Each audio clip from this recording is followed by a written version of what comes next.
দেখুন আজকে বাজারে কি কি নিয়ে এলাম, চলুন দেখে নিই। সবার আগে তরমুজ নিয়ে এলাম, দেখুন বেশ লাল লাল।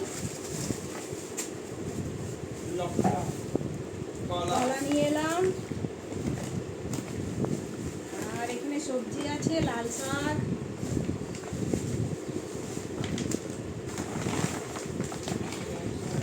এর মধ্যে আছে টমেটো, শসা, বেগুন, কাঁচা আম,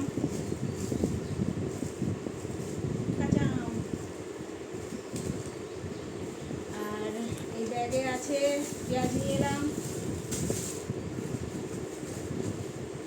আলু,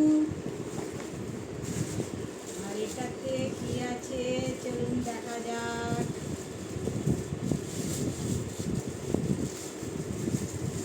কাঁচা লঙ্কা, আর এই ব্যাগে আছে খাওয়ার জিনিস, ব্রেড আছে দু রকমের, এতে সানলাইট আছে, দুধ আর দই নিয়ে এসেছি। টাটা। হ্যাঁ, চিকেনও নিয়ে এসেছি, ওটা রাত্রিবেলা রান্না করে ভিডিওটা ছাড়বো। টাটা।